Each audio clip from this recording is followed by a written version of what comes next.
नमस्कार, मैं निशांत कुमार। आप देख रहे हैं खबरें हिंदुस्तान। राजनीतिक मुद्दों पे अभी बात करने के लिए हमारे साथ मौजूद हैं सूरज प्रकाश राम जी। संयुक्त किसान विकास पार्टी के ये राष्ट्रीय संगठन महामंत्री हैं। बिहार में जो राजनीति चल रही है और चुनाव भी आने वाला है, 2024 लोकसभा चुनाव आने वाला है, 2025 विधानसभा चुनाव भी आने वाला है। बहुत तरह की बातें इनसे करेंगे राजनीतिक मुद्दों पे, आगे क्या क्या करेंगे, क्या सारी रणनीतियां हैं इनकी, क्या सारी तैयारियां हैं, सारी बात की जानकारी आई लेते हैं सूरज प्रकाश राम जी से। पहले तो सूरज जी, आपका स्वागत है हमारे चैनल पे। आपका भी स्वागत है और आपके जितने भी सब्सक्राइबर और व्यूअर हैं सभी लोगों का तहे दिल से धन्यवाद है। सबसे पहला सवाल हम ये जानना चाहेंगे, संयुक्त किसान विकास पार्टी किस तरीके से काम कर रही है बिहार में? संयुक्त किसान विकास पार्टी जो है पूरे बिहार में, बिहार के 38 जिला में ब्लॉक स्तर पर, पंचायत स्तर पर अपने संगठन पर काम कर रही है और लोकसभा 2024 का हम लोग पूरे दमदार तरीके से तैयारी कर रहे हैं ताकि आने वाला जो लोकसभा चुनाव है वो बहुत मजबूती के साथ चुनाव लड़ा जाए। अच्छा, टोटल 40 लोकसभा सीट हैं पूरे बिहार में। कितने जगह से आपके लोग वहाँ उम्मीदवार होंगे? देखिए, हम लोग तो 40 सीट पर इस तरह अपना तैयारी कर रहे हैं, लेकिन हम लोग ये एक राजनीतिक तीसरा मोर्चा बनाए हुए हैं, ठीक ना, जिसके कन्वेनर माननीय वेदव्रत सर हैं और उसमें 10 घटक दल शामिल है और उसी राजनीतिक तीसरा मोर्चा के बैनर तले और 10 घटक दल मिल करके और मजबूती के साथ हम लोग बिहार में विकल्प देंगे बिहार के जनता को। इसलिए कि बिहार में और पूरे देश में अभी तक 2 ही गठबंधन है, एक इंडिया गठबंधन और एनडीए गठबंधन। और इंडिया गठबंधन और एनडीए गठबंधन जो है, जो पिछड़ा और अति पिछड़ा का बात करती है और दलित मुस्लिम की बात करती है, जो कि जो सम्मान दलितों को चाहिए, जो पिछड़े को चाहिए, वो सम्मान नहीं दे रही है, ठीक ना। वो बस धना सेठ बाहुबली को अपना दल में ला करके, अपने गठबंधन में ला करके और प्रयास तरफ इशारा कर रहे हैं आप? इशारा हमारा दोनों गठबंधन के तरफ है। अभी देख लीजिए, इंडिया गठबंधन है, 26 दल को बोल रहे हैं कि मिला करके हम लोग गठबंधन बनाए हैं, लेकिन 26 दल में कौन सा ऐसा नेता है, कौन सा ऐसा दल है जो वंचित समाज की है? वो कहने के लिए बात कर रहे हैं आप बहुजन समाज की। बहुजन समाज के और भी पार्टी जैसे बीएसपी हो गए, एएसपी हो गए, आज़ाद समाज पार्टी, बहुजन समाज पार्टी, मायावती जी हो गई इनकी, और इधर चंद्रशेखर आज़ाद जी हो गए। इनके विषय में क्या कहना चाहेंगे? बिहार में किस तरीके से लोग इनको देखती है, कुछ इस पर बता पाएंगे आप? देखिए, जो बहुजन समाज पार्टी है वो बहुत सालों से यहाँ पर चुनाव लड़ते आ रही है। जिस समय हम लोग राजनीति में नहीं थे, हम लोग वोट करते थे बहुजन समाज पार्टी को, लेकिन बहुजन समाज पार्टी बिहार में एक चारागाह बन के रह चुकी है। कोई भी चारा डालिए और टिकट लीजिए, चुनाव जीतिए और किसी और दल में जाके मंत्री बन जाइए। अभी जो जमा खान जीते चैनपुर सीट से, वो अभी जदयू में जाकर अल्पसंख्यक प्रकोष्ठ के मंत्री बन गए। तो माननीय बहन जी को चाहिए कि हम उत्तर प्रदेश को संभालें।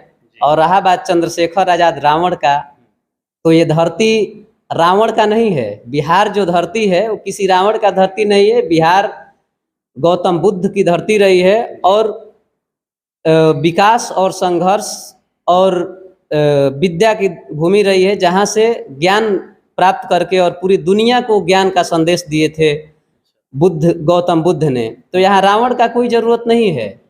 रावण से आप ये कहना चाह रहे हैं बिहार में इन दोनों की जरूरत नहीं, ना ही बीएसपी की, ना ही एएसपी के। इन दोनों को बिहार में राजनीति करना छोड़ देना चाहिए, ऐसा आपका कहना है? एकदम। वो लोग उत्तर प्रदेश कंट्रोल ही नहीं कर पा रहे हैं तो कहाँ से कैसे क्या करेंगे, ठीक ना।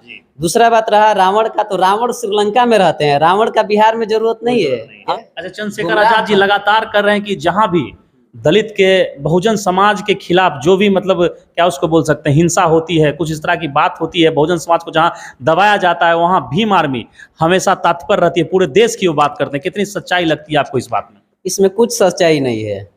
वो अगर कहीं भी उनके कार्यकर्ता को पीटा जाता है, गोली मारा गया, अभी 14 अप्रैल को ही, 14 अप्रैल के दिन ही उनके एक कार्यकर्ता को गोली मारा गया। वहां पर एक दिन के लिए आए और चेहरा चमका करके चले गए। उसके बाद कभी उसके परिवार से पूछने गए कि वहाँ का क्या स्थिति रहा? कोई कार्रवाई नहीं हुई, कुछ नहीं।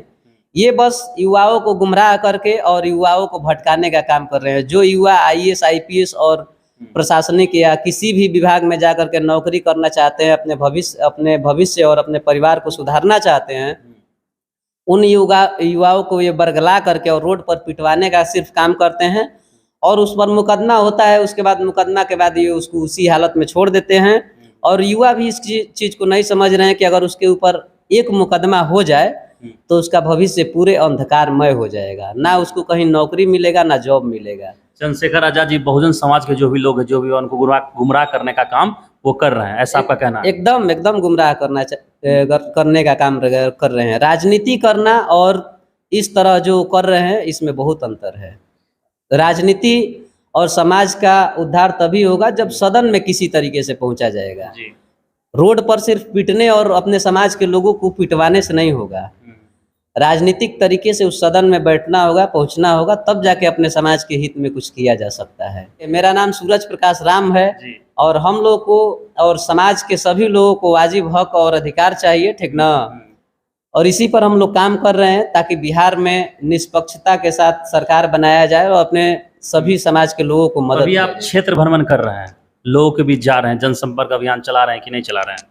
हम लोग जनसंपर्क अभियान और संगठन पर काम कर रहे हैं, ठीक ना? और आप जो सवाल किन मुद्दों को लेकर आप जा रहे हैं लोगों के बीच? हम शिक्षा, सुरक्षा और सम्मान के मुद्दे पर जा रहे हैं। जी। हम लोग रोटी कपड़ा मकान की लड़ाई नहीं, हम लोग शिक्षा, सुरक्षा और सम्मान की लड़ाई लड़ रहे हैं। जब हम लोग को शिक्षा, सुरक्षा और सम्मान मिल जाएगा तो हम लोग रोटी कपड़ा मकान अपने आप ही जुटा लेंगे। जी। तो हम लोग जो समाज हित में काम कर रहे हैं वो शिक्षा, सुरक्षा और सम्मान पर काम कर रहे हैं। शिक्षा, सुरक्षा और सम्मान, क्या बिहार में अभी इसकी स्थिति ठीक नहीं है? नहीं, एकदम कहाँ सर ठीक है। शिक्षा जो है वो एकदम हाई लेवल पर बिकाऊ हो गया है। इतना बजट नहीं है किसी के पास कि वो अपना लड़का को अच्छा स्कूल में पढ़ा सके। बिहार की स्वास्थ्य व्यवस्था के लिए क्या कहना चाहेंगे? स्वास्थ्य व्यवस्था भी सर बहुत गड़बड़ है। आप देख रहे हैं, आप खुद मीडिया के लोग हैं, आप तो हर जगह जा रहे हैं, स्वास्थ्य का क्या हाल है। लोग मरीज को लेकर के जा रहे हैं, लोग अपने रोगी व्यक्ति को लेके जा रहे हैं और मरे हुए लोगों को लाश के रूप में लेके आ रहे हैं। सोच लीजिए कि कितना मर्माहत ये दृश्य है। तो बिहार का यही स्वास्थ्य विभाग का सिस्टम है, ठीक ना? और शिक्षा का वही सिस्टम है कि लोग, गरीब लोग पढ़ा नहीं पा रहे हैं बच्चे को। मुख्य रूप से सरकार को क्या मैसेज देना चाहेंगे? हम सरकार को यही मैसेज देना चाहेंगे कि सभी वर्ग के लोगों को आप शिक्षा, सुरक्षा और सम्मान दीजिए। रोटी कपड़ा मकान पर तो बहुत सारा लोग बात करते हैं, बहुत बात हो गया। ये सब रोटी कपड़ा मकान एक पुराना जमाना का बात हो गया। आज शिक्षा, सुरक्षा और सम्मान, तीन ही चीज़ों पर बात होना चाहिए, जिसमें बिहार सरकार पूरी तरह से विफल है और केंद्र सरकार भी इसमें विफल है। जब किसी गरीब का बच्चा जब तक रोड पर कूड़ा बीनते नजर आएगा तब तक समझ जाइए कि शिक्षा का हाल बहुत बदतर है, और जब लोग दवा और पानी के बिना मरते नजर आएंगे तब तक समझ जाइए कि स्वास्थ्य विभाग का भी हाल बहुत दयनीय है। अच्छा, स्थिति ठीक नहीं है बिहार की। कुल मिलाकर हमारा यही कहना है कि शिक्षा और सुरक्षा और स्वास्थ्य। सुरक्षा पर रहा बात तो आए दिन देख रहे हैं कि मर्डर हो रहा है, व्यवसायी का, आम लोग का, प्रतिनिधि का। इस पर सरकार को ध्यान देना चाहिए। कोई भी सुरक्षित नहीं है, चाहे वो नेता हो। मुख्य रूप से आपकी पार्टी बहुजन समाज के लिए काम कर दी या फिर सभी जातियों के लिए काम करती है? देखिए, हमारी पार्टी सभी समुदाय और सभी वर्ग के लोगों के लिए काम करेगी। ऐसा कोई हम लोग कास्टिज्म वाला पॉलिटिक्स नहीं कर रहे हैं। जो हमारे दल में हमारे साथ है उनके साथ उचित मान सम्मान का ध्यान और ख्याल रखा जाएगा, और पूरे बिहार के जनता के हित में हमारी पार्टी अगर सत्ता और सरकार में शामिल होती है तो पूरे देश और पूरे राज्य के सभी वर्ग और समुदाय के लोगों के साथ भावना के साथ और सद्भावना के साथ काम करेगी। कोई भेदभाव नहीं रहेगा, सभी वर्गों का विकास होगा अच्छे तरीके से, ये आपका कहना है? एकदम सर। चलिए, मेरी भी शुभकामनाएं आपके लिए। तो ये थे हमारे साथ सूरज प्रकाश राम जी। बिहार की राजनीति के विषय में बहुत कुछ इन्होंने कहा कि बिहार में शिक्षा और स्वास्थ्य की व्यवस्था थोड़ी चरमराई हुई है। ये अगर अच्छी हो जाए तो बिहार की स्थिति थोड़ी सुधर सकती है। इन्होंने कहा कि अगर हमारी सरकार बनती है तो मैं इन सब चीज़ों पे ध्यान दूंगा। और मुख्य रूप से एक बात और इन्होंने कही है कि जो भी समाज के लोग हमसे जुड़ते हैं, चाहे बहुजन हो चाहे फॉरवर्ड क्लास के लोग हों, उनको मैं भली भांति सम्मानपूर्वक सम्मान दूंगा। बिहार के जो भी भविष्य है निखारने में अगर वो साथ देते हैं तो आगे लेके मैं उनको चलूंगा, ऐसा इनका कहना है। बहुत तरह की बातें हुई और साथ साथ इन्होंने कहा बीएसपी जो है बहुजन समाज पार्टी की जो राष्ट्रीय अध्यक्ष है मायावती जी, उनके विषय में भी इन्होंने कुछ कहा कि बिहार में उनको राजनीति फिलहाल अभी छोड़ देनी चाहिए। उत्तर प्रदेश में उनको ही राजनीति वहीं तक उनको सिमट के रहना चाहिए। चंद्रशेखर आजाद जी के विषय में इन्होंने कहा, चंद्रशेखर आजाद जी जो हैं आजाद समाज पार्टी के, वो सिर्फ गुमराह करते हैं बहुजन समाज के बच्चों को, सिर्फ पिटवाने का काम करते हैं, रोड पे उतरने से कुछ नहीं होगा, ऐसा इनका कहना है। किसी ना किसी तरह विधानसभा लोकसभा में पहुंचना इनका लक्ष्य होना चाहिए, तभी जो है बहुजन समाज के लोग आगे बढ़ेंगे और बिहार की राजनीति हो, देश की राजनीति हो या उत्तर प्रदेश की राजनीति हो, उसमें बदलाव आएगा जब तक सदन में हमारे लोग नहीं पहुंचेंगे, ऐसा इनका कहना है। बिहार के विषय में काफ़ी चर्चाएं इन्होंने की, मुद्दा रखी बहुत सारी, सरकार को कुछ इन्होंने सुझाव भी दिया है। अब देखते हैं आगे क्या होता है। हम फिर मिलेंगे आपसे एक और खबर के साथ। देखते रहे हमारे साथ खबरें हिंदुस्तान।